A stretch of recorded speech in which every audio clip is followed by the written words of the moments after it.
நான் பாட்டுக்கு சிவனேன்னு என்னோட பெஸ்ட் பெர்ஃபார்மன்ஸை கொடுத்துருந்தேன். தேவையில்லாமல் கண்டென்ட் பண்ணலான்னு நினச்சி என்ன பலிகடா ஆக்கிட்டீங்களே அப்படின்ட்டு தர்ஷிகா ரொம்ப புலம்பி இருந்திருப்பாங்க. டெய்லி தர்பார் நேயர்கள் அனைவருக்கும் வணக்கம். இது பிக் பாஸ் சீசன் 8க்கான ரிவ்யூ. நேற்று சாட்டர்டே சண்டே எபிசோட் பார்த்தபோது எல்லாருமே நிறைய நினச்சிருப்பாங்க பிக் பாஸ் வரலாற்றிலேயே முதல் முறையாக அப்படின்ட்டு பல விஷயம் நினச்சிருப்பாங்க. சத்யாவை எலிமினேட் பண்ணதே வந்து ஒரு அதிர்ச்சியாகவும் ஆச்சரியமாகவும் நல்லாவும் இருந்துச்சு அப்படின்னு சொல்லலாம். ஏன்னா வழ குழன்னு எதுவும் இல்லாமல் நேராக வந்தவொடனே சத்யா எலிமினேட்டர் அப்படின்னு சொன்னபோது சத்யாக்கான சென்ட் ஆஃபே வந்து பார்த்திங்கன்னா ரொம்ப ஜாலியாக சூப்பராக இருந்துச்சுன்னு சொல்லலாம். எல்லாருமே வருத்தப்பட்டாங்க.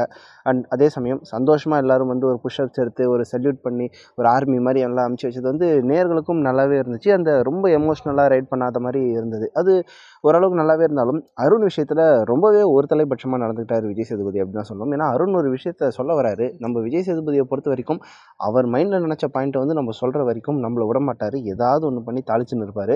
அது சமயத்தில் ஓவர் டூவும் பண்ணிடுறாரு. நம்மளுக்கு வெறுப்பாயிடுது. காரணம் அருண் அவரோட தரப்பு நியாயத்தை வந்து சொல்லிட்டாலும் இல்லை நீ பண்ணது தப்பு அப்படின்ட்டு உட்காந்து அருண் அழணும்னு எதிர்பார்த்தாரா என்னன்னு தெரில.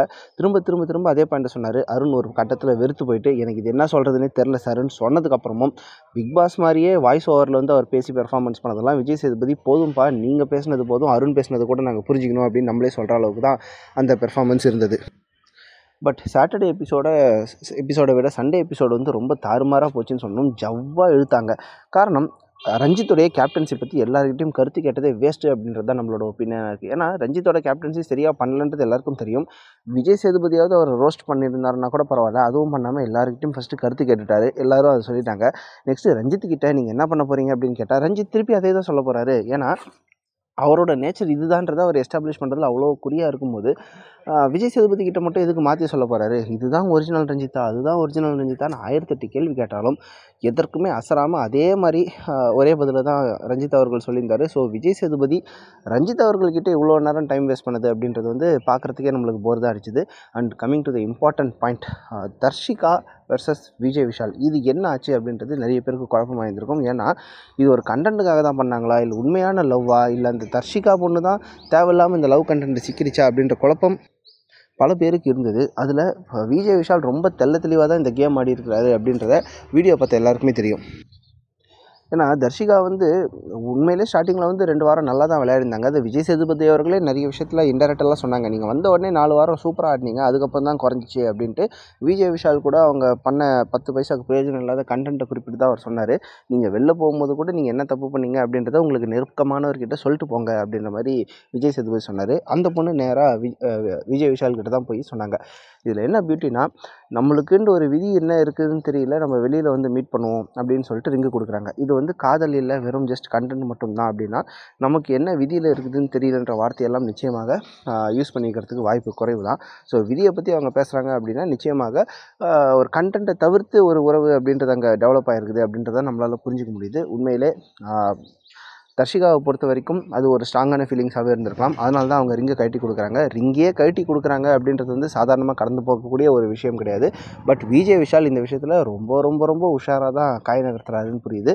இது கண்டென்ட்டுக்காக தான் நம்ம பண்ணுறோம் அப்படின்றதுல தெளிவாக இருக்கிறாரு. ஒருவேளை தர்ஷிகா எலிமினேட் ஆனதை பார்த்து ஆஹா இந்த லவ் கண்டென்ட்டால் நம்மளுக்கும் ரேட்டிங்ஸ் குறைஞ்சிருக்குமா அப்படின்னு உஷாராயிட்டு இனி வரும் காலங்களில் இன்னும் பயங்கரமாக பண்ணாலும் அது நம்மளுக்கு ஆச்சரியப்படுறதுக்கு இல்லை. காரணம் என்னென்னா விஜய் விஷால் யூஸ் பண்ண ஒரு வார்த்தை தான், காதலுக்கு நன்றி அப்படின்னு சொல்லாமல் அந்த பொண்ணு இது வரைக்கும் காட்டின பாசத்துக்கு நன்றின்ற வார்த்தை யூஸ் பண்ணியிருக்காரு. எப்பா காதலுக்கும் பாசத்துக்கும் வித்தியாசம் தெரியாதவங்கள நம்ம ஆடியன்ஸு, நீ மட்டும் உஷாராக அந்த அது கண்டென்ட்டு அப்படின்றத புரிஞ்சுருந்துருக்க. அந்த பொண்ணு தான் பாவம் லவ் அப்படின்ற விஷயத்தில் மயங்கி விழுந்திருக்கும். இதுக்கு வந்து பலிகடாவாக தர்ஷிகானது தான் ரொம்ப இதுவாக இருக்குது. ஏன்னா விஜய் விஷாலை பொறுத்த வரைக்கும் நடிப்பு, மிமிக்ரி, ஆக்டிங், டான்ஸிங் ஏதோ ஒன்று பண்ணி கண்டினியூஸாக கேமராவில் வந்துருக்காங்க. பட் அந்த பொண்ணை பொறுத்த வரைக்கும், தர்ஷிகாவை பொறுத்த வரைக்கும் விஜய் விஷால் கூட இருக்கிறதே தான் கண்டென்ட்டு அப்படின்ற மாதிரி அவங்களோட ஃபோக்கஸ் வந்து டைவர்ட் ஆகிடுச்சு. இதன் காரணமாகவே நிறைய இடத்துல வந்து அவங்களோட ரேட்டிங்ஸ் குறைஞ்சது வந்து பார்க்க முடியுது. இன்ஃபேக்ட் போன வாரமே அவங்க எலிமினேட் ஆகிருக்கணும் அப்படின்னு தான் நினச்சாங்க. பட் இந்த வாரம் வரைக்கும் இழுத்துட்டு வந்ததே பெரிய சாதனை ஆகிடுச்சு. இதில் உண்மையிலே விஜய் விஷால் ரொம்ப நேரோவாக தான் தப்பிச்சாருன்னு சொல்லணும். ஏன்னா நம்மளோட அனாலிசிஸ்லேயே நிறைய இடத்துல போட்டிருந்தோம் விஜய் விஷால் அல்லது தர்ஷிகா வெளியேற வாய்ப்பு இருக்கிறது அப்படின்னு சொன்னோம். விஜய் விஷால் தப்பிச்சிட்டாரு. முக்கிய காரணம் விஜய் டிவியோட ஆஸ்தான ப்ராடக்ட் அப்படின்றதுக்கும் ஒரு காரணமாக இருக்கலாம். பட் இந்த முறை மீண்டும் டேஞ்சர் ஜோனில் தான் விஜய் விஷால் இருக்கிறார். அது முதல் நாள்லேயே தெரிஞ்சிருச்சு அப்படின்றதான் உண்மை. இந்த எலிமினேஷன் எபிசோடில் வந்து இந்த வாரத்தில் எலிமினேட் ஆகிறதுக்கு எல்லாருமே போட்டியில் இருக்கிறாங்க. ஆனால் முதல் நாள்லேயே யார் பிக் பாஸ் வின்னர்ன்றது, யார் இந்த வாரம் எலிமினேட்டுன்ற வரைக்கும் ஒரு ஓவரால் ஐடியா கிடச்சிருச்சு அப்படின்னு சொல்லலாம். ஏன்னா விஜய் சேதுபதி வந்து இனி வரும் காலங்களில் எப்படி விளையாட போகிறீங்க அப்படின்னு கேட்டபோதே எல்லாருமே இனிமேல் டேஞ்சர் ஜோனில் தான் இருக்க போகிறாங்க. அந்த கேம் இஸ் கெட்டிங் க்ரூஷியல் அப்படின்றது நம்மளுக்கு தெரிஞ்சிருச்சு. நம்மளுடைய அடுத்த வீடியோவில் அடுத்த அப்டேட்டில் இந்த வாரம் ஸ்டார்டிங்லேயே யார் சேவ் ஆகிறதுக்கு அதிகப்படியான ஓட்டுகள் வாங்கியிருக்காங்க, யார் யார் டேஞ்சர் ஜோனில் இருக்காங்க, யார் பிக் பாஸ் டைட்டில் வின்னர் ஆகிறதுக்கு வாய்ப்பு இருக்குது அப்படின்ற எல்லாத்தையும் வந்து அனலைசிஸ் பண்ணி போட போகிறோம். அது வரைக்கும் ஸ்டே டியூன்ட்.